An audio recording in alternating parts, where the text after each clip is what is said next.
Carnival Manila, which we are launching today with, of course, alongside JSI Manila, is more than a celebration of movement, fitness, and community.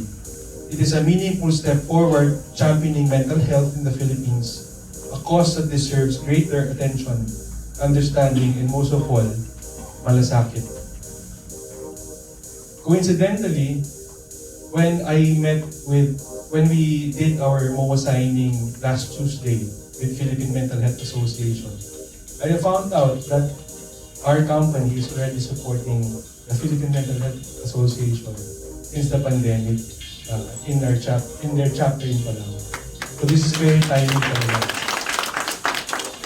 So the Palawan group of companies, we believe that Servisyo goes beyond providing financial solutions. It is about being present where all our fellow Filipinos need us most.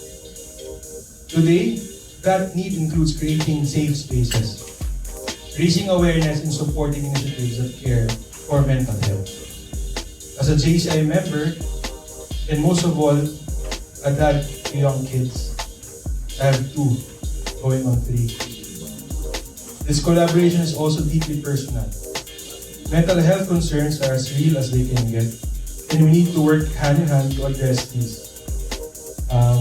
The Philippine Mental Health Association actually offered us to offer services to the spouses of JSI Manila members. Sinabi nila yun, di ba, Ibig? Oo. Yeah. Kasi baka kailangan nila na support. Kasi lagi kami busy, di ba? So, JSI Manila, our chapter, has long been a platform for active citizenship, empowering individuals to create positive change in their community. Together with the Palawan Group, which I'm also immensely proud to belong to, we're turning that shared vision into action. So every step in this Color Fest run carries meaning. Each stride represents hope. Each movement brings us closer to breaking stigma and building a more compassionate, understanding society. Through this initiative, we are proud to support the renovation of the Wellness Center at the Philippine Mental Health Association. We are hopeful that this helps create a space where individuals can seek care, find support, and begin healing. This is where pag-ibig sa bayan comes to life, not just in words, but in action. When we care for mental health for our people, we strengthen the very foundation of our nation. Pag-ibig sa bayan is best expressed through malasakit sa kababayan.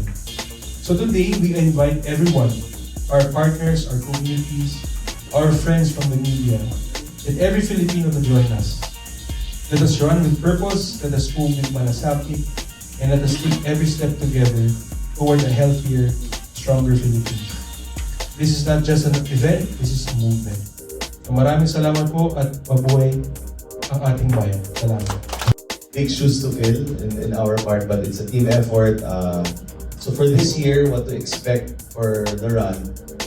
We've been doing this for the 4th time na. So this year is gonna be different.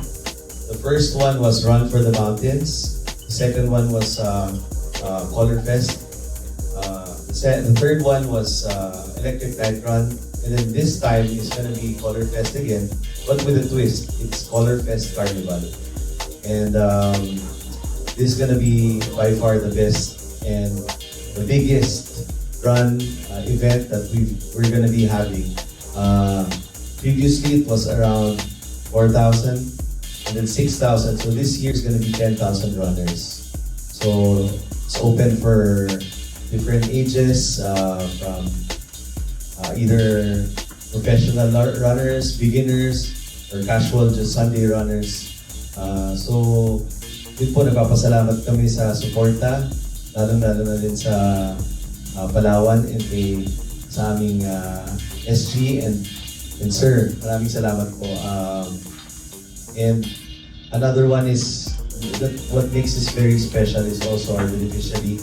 So all proceeds for this run goes to the development of Philippine Mental Health Association, the Wellness Center. So, ayun po, maraming salamat and I hope you support us until the event on May 31. Salamat po.